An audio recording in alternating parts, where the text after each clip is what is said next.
Greetings, everyone. MK Mueller here, and I'm really excited to talk about something very timely since we just had the Field of Dreams game between the White Sox and the Yankees here in 2021 at the Field of Dreams. And I hope that, like me, it inspired you to go rewatch that incredible film. And as I was watching, I realized that I love teaching about intuition and that there really are lessons to be learned about intuition and how many incredible ways it's changed my life. And that this was the perfect movie to teach those lessons. So that's what I'm going to be talking about today. And so let's get started. I do have quite a few notes, so I'll be glancing at those as we go. So, first of all, can change your life. When I was about 49 years old, I had just started to speak internationally. And, excuse me, I hadn't started speaking internationally. I had never spoken internationally. That's what I meant to say. I'd really only spoken in my hometown at the time of Omaha, Nebraska. And yet, I dreamt of speaking internationally, and I dreamt of speaking in Hawaii. So on my dream board, it said there was a picture of Hawaii and a picture of Europe and a picture of China and all these places that I wanted to speak. And I was so excited about that. But my assistant, I remember in the office, kind of chuckled at me and said, "Really? Hawaii? Isn't that dreaming kind of big?" And I said, "Yep, it's dreaming kind of big." So there you go. So now let's go back to the movie, because eventually I'm going to talk about how that eventually led to saving someone's life. But now let's go back to the movie Field of Dreams. Kevin Costner's character, and I'm just going to call it Kevin Costner rather than Ray Kinsella to make it a little easier on us all. So Kevin Costner's character admits early in the film that he had been restless and he was worried that his father had never done anything spontaneous in his life. And he was worried that he was becoming his father. Well, isn't that interesting? That as he's getting restless, as I was restless to expand my speaking engagements, he was restless for an adventure, for something that would take him out of his norm and stretch him. That's always the first thing that happens in intuition is we get a little restless. And then I believe it awakens our intuition. And if you don't believe that there's anything bigger than you and I and this physical reality, then this might not be the video for you, because you kind of have to believe in something. It could be a force, it could be love, it could be God, it could be angels, it could be spirit. That's what I'm going to refer to it as, spirit. Intuition is kind of spirit whispering in our ears, which it could be called divine destiny, right? It's all the same. So I truly believe that it wakes up, like you could say, it wakes up our angels off the couch to say, "Oh, goody, she's restless, he's restless. Let's get moving," because I truly believe in the teaching, ask and you shall receive. But in my holy book, which is the Christian Bible, it also says, everything you ask for, believe you have it already, and it will be yours. We'll get to that believing part in just a minute. So the first step is restlessness. The second step then is openness. So if we're so busy filling every minute of our time, of our day, with social media and television and radio blaring in the car or whatever's going on in our lives, if we're constantly being bombarded by sound, that's going to make it harder to listen. But anybody who's into quiet time, prayer, meditation, a walk on the beach for me now that I live in Southwest Florida, just being quiet is a very important part of allowing intuition to happen. So are there quiet times in your day, in your week? That's something very important to check out. Certainly on the farm, Kevin Costner's character had lots of quiet time, and he was just walking through a cornfield when he heard the voice. All right, so that leads us to the next piece. Why do we call it a voice? Now, In the movie, it's interesting. I was looking at the history of making of the movie. That's the one person they've never admitted who that person is. I believe it's Ed Harris. Amy Madigan, who plays the wife, was married to Ed Harris at the time they made the movie. And so I really believe that's who's whispering, is Ed Harris. But it's a big secret. No one's ever going to tell us who the voice was, who was whispering in that movie. At any rate, there's a voice that whispers. And I love the fact that the director chose to do it as a whisper, because it's not a man or a woman's voice. And I've heard it. So have you. I love the line that Kevin says at one point. I think he's in bed with his wife and they're just chatting. And he says, maybe my dad heard the voice too. I don't know. Well, I do know. Every one of us hears the voice. Now, what do I mean by that? You have a thought that meets a couple of criterion. The first criterion is it doesn't make sense. So, I had the dream of Hawaii on my vision board, and one evening I went to hear a national speaker who had come to town. His name is Dr. John Rosemond. And as I got out of the car and took my keys, back in those days we used keys to lock things, and I was locking my car, I heard a voice say, John Rosemond needs you. Now, Dr. Rosemond wrote columns and was in over 250 newspapers around the country. He had, I believe, more than one doctorate, and just an expanse of wonderful books on parenting.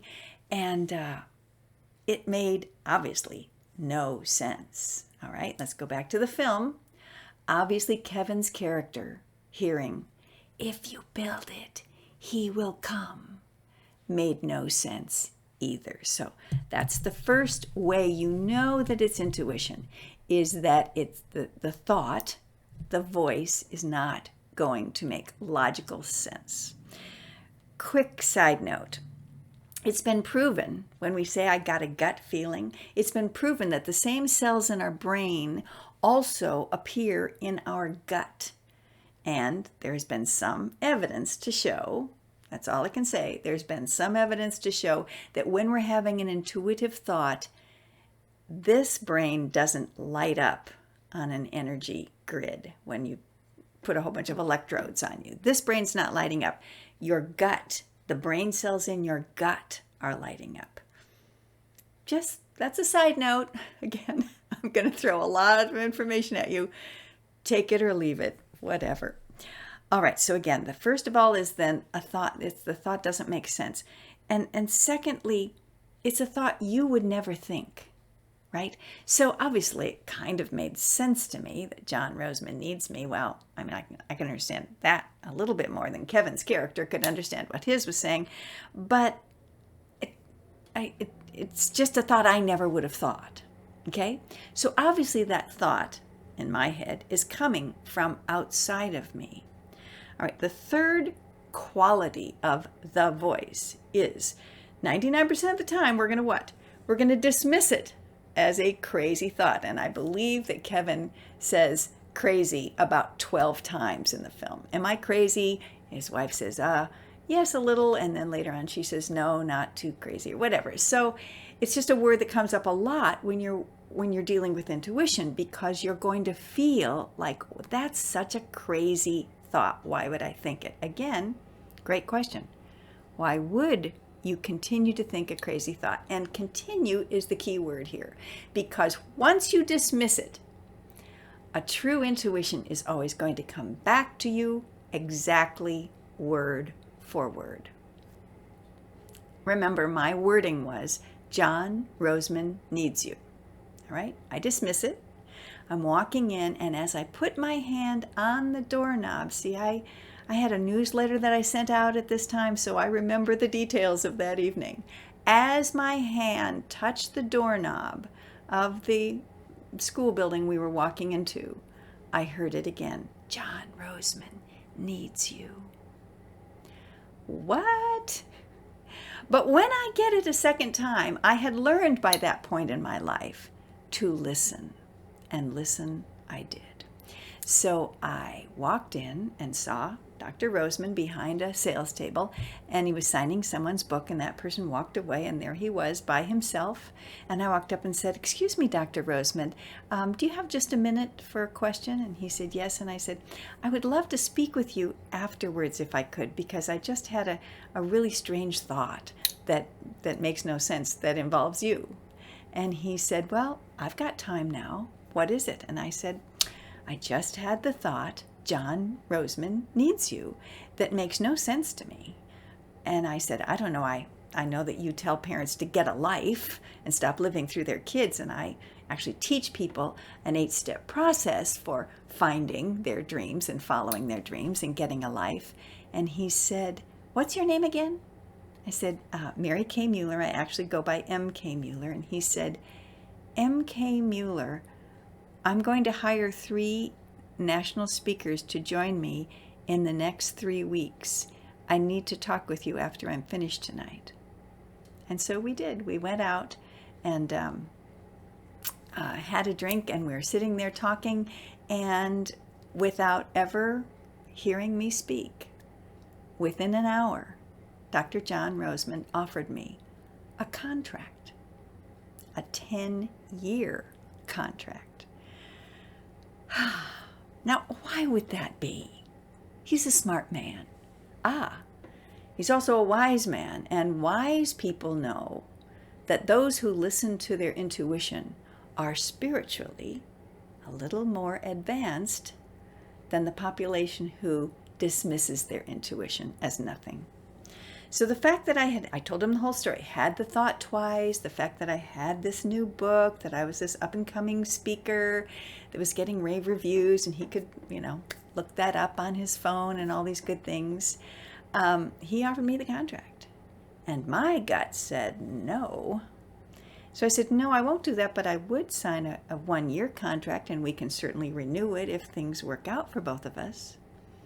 And so the following week, I got a 1-year contract from his office and signed on. All right, so let's review.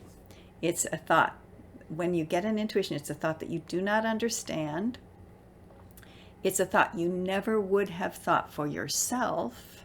And finally, it always comes back after you dismiss it, exactly as you heard it the first time. Okay, so we're good?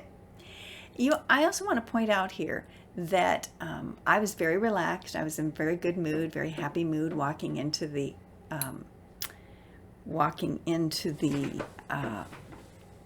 school that night.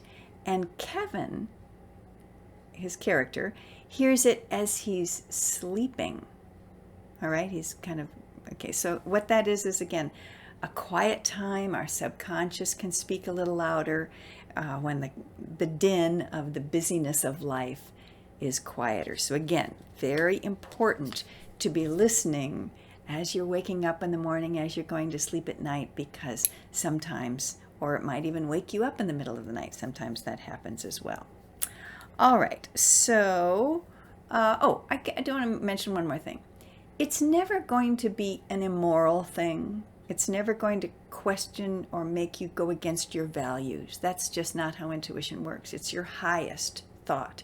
It's what a lot of the world calls a higher power that is speaking to you. So your highest thought would never ask you to do something immoral. But sometimes it is really risky. Okay? So I really had nothing to lose, right? What's the worst thing that could happen? I'd walk up to Dr. Roseman, I'd introduce myself, he'd say, "Oh, what a quack," dismiss me, and I'd never see him again. That was all I had to lose. Obviously, in the Field of Dreams, Kevin Costner's character has everything to lose, his entire farm.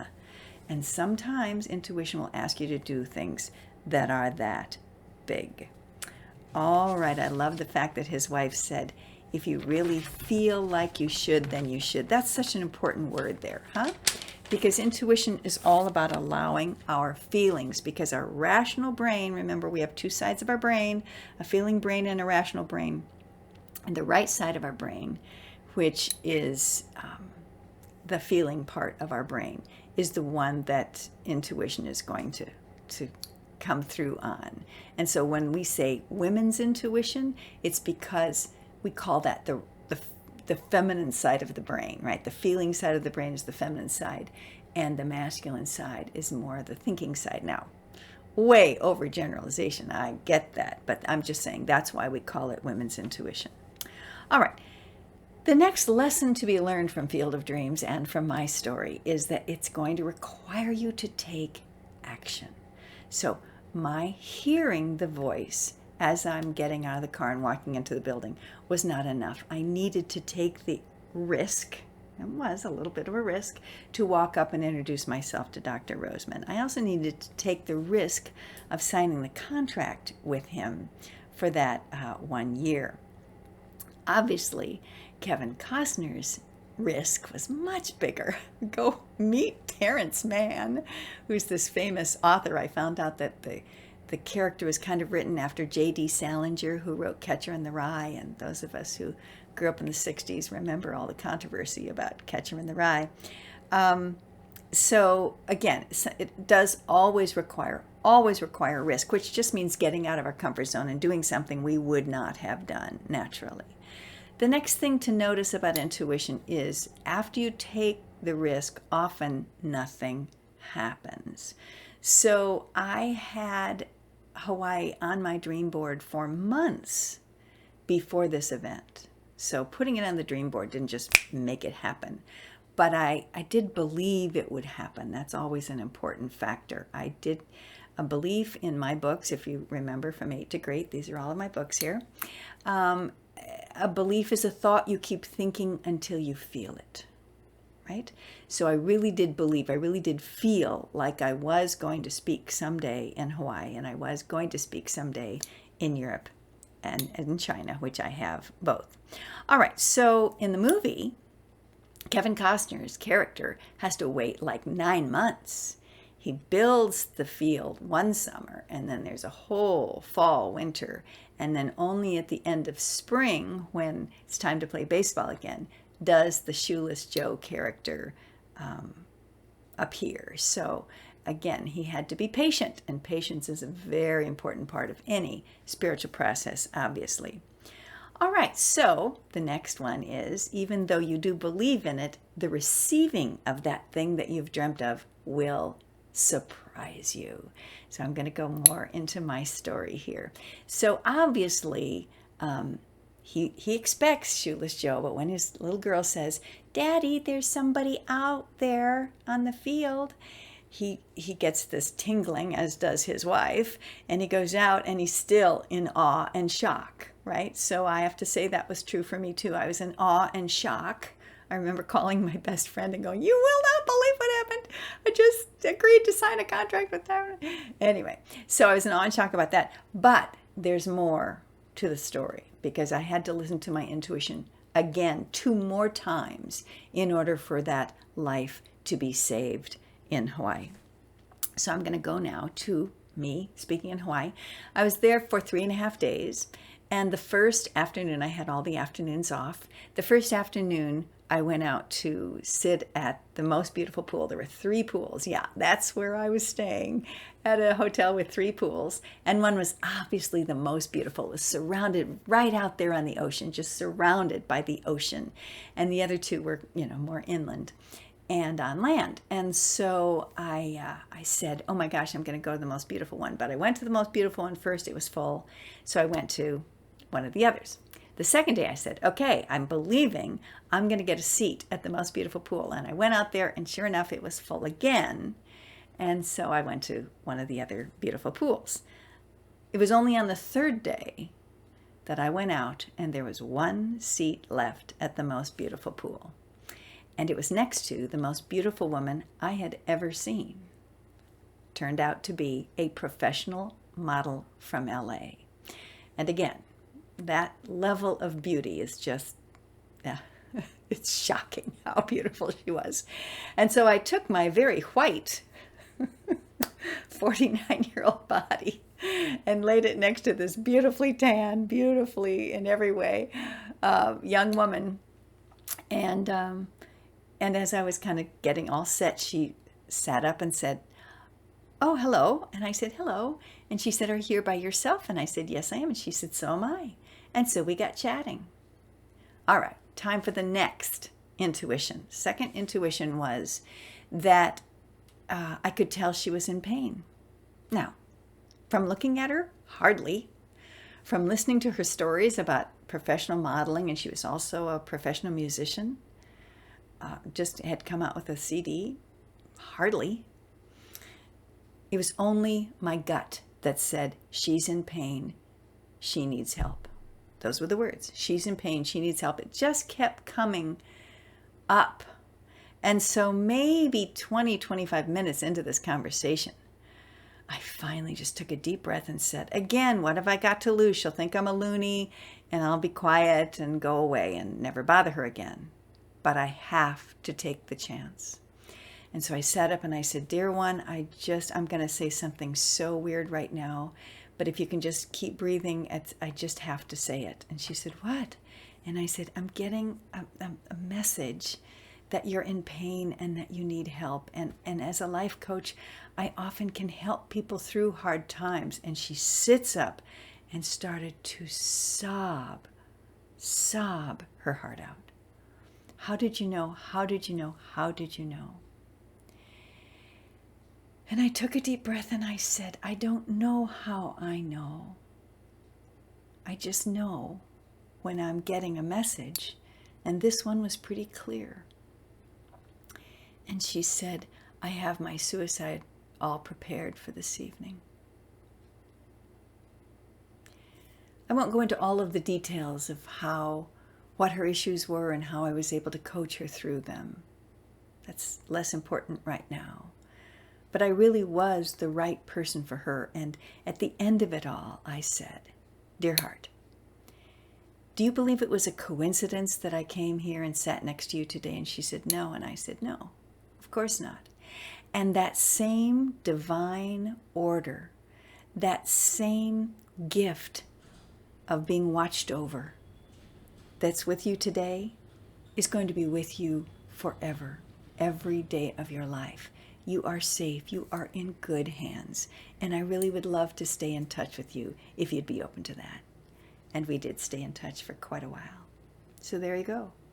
I had to listen to my intuition about the most beautiful pool, and I had to listen to my intuition about telling her that I heard a voice about her pain in order to help save her life that day. And she did fly back to LA, make another CD. We stayed in touch for a few years, and she was doing just fine last time I chatted with her. So again, it'll surprise you. It will change your life, and it'll change other lives. And it will be a strong feeling. I'm going to quote again the Costner character. At one point he said, this is I think when he needed to go to Minneapolis to meet with Doc. And actually that guy really exists, really did live in Chisholm, Minnesota, and really did have that kind of a career and really did become a beloved doctor. So that whole thing was a part of a true story. At any rate, at one point Kevin says, I feel it as strongly as anything I've ever felt in my life. So again, that's trusting those feelings, trusting our intuition, trusting our right brain side of us, right? That's not so logical, can't really explain things, but again, trusts. And then there's usually confirmation. So if you remember when he was trying to decide whether or not he was going to go to meet with Terrence Mann, his wife was saying, no. And if you tell other people your intuition, that's often the answer you're going to get. No, you're crazy. Don't do it. Don't waste your time. Yeah. Until she says, I dreamt that you. So she was having a confirmation in her dreams of what he said. Oh, yeah. And I was sitting on the first base line and I was eating a hot dog. So again, there's often going to be confirmations that your intuition is the real deal. And I think the other thing I just want to mention here is if you remember when he did go to meet with Terrence Mann, the door was slammed in his face 3 times. Now, I don't think 3 is a magic number here, but that took a lot of perseverance, his not giving up on the message that his voice had given him. And if you remember about the pool, right? What if I would have given up on going to the most beautiful pool after the first 2 days and say, oh, I'm not going to the most beautiful pool. I'm sure it'll be full again, right? I too was rejected twice, and it was the 3rd time that I was able to go where I needed to be. And it was the 3rd time that Kevin knocks on or walks into Terrence Mann's door that he's able to get what he has. So I have one more little fun story. Do we only get intuition about those really big things? No. I got intuition about a very small thing the other day. It could be intuition about where to park. It could be intuition about walking up to a stranger and introducing yourself. It could be intuition about going to a networking event or a social event to meet someone. You just never know. But listening to that voice that, again, doesn't necessarily make sense can really, really bless and change your life. So I teach a course called Miracles Guaranteed, where I talk a lot more about intuition, and we practice our intuition, and we start to share our intuitions and our miracles that will start coming almost daily. And it's very exciting. So if you're interested in the Miracles Guaranteed course, just email me at mk@8togreat.com. That's mk at the number 8, togreat.com. And I'll let you know when that next class is starting.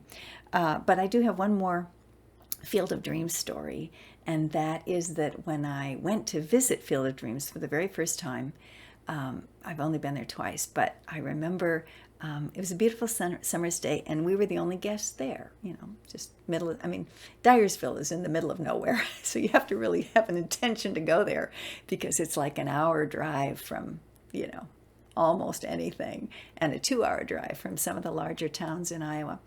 So my friend and I decided to go, and just as we were leaving, we were there for about 45 minutes, I guess, got some souvenirs and did all that fun stuff, played catch, beautiful farmhouse there, of course. We were sitting there chatting about where we were going to go next, and another car drove up, and I said, hang on just a minute. And again, my intuition said that somebody important was in that car. And the person who got out of that car was Dwyer Brown, who plays John Kinsella, Kevin Costner's father in the movie, the guy who just shows up at the end. And of course, I recognized him. And I said, oh my gosh, look who that is. And I jumped out and I waited, until they kind of got all out and all settled and were walking around. And I walked up to him and I said, excuse me, I don't know your real name, but I know that you played John Kinsella and you were awesome. And I'm a huge fan of the movie. And could I ask you a few questions? So I basically interviewed him for half an hour. No, I don't have a photo. I know. I was just too flustered, I think, to say, quick, take our photo. I wish my friend would have taken one, but they didn't think of it either. But it's all good. I have that memory in my heart. And one of the things I remember is that Dwyer Brown said that it was, of course, a life-changing event for him to be able to be in the film, but that he got thousands of letters from men who had healings with their father because of the film. And so he actually wrote a book about the healing. Oops, he's telling me it's time to stop. He wrote a book about that relationship and his own relationship with his father and how that all worked together. So you might want to check out Dwyer Brown's book. Dwyer is spelled D-W-I-E-R. And that was such a special moment. And I said, do you come here often? And he said, no, not at all. That was a very, again, providential moment, a very sweet coming together of divine order. And I was just supposed to be there at that time, right? And you are right where you need to be right now. So just keep listening. And let me know if you have any questions, you want to take my courses, whatever it is. I want to support you on this wonderful adventure called life. Blessings.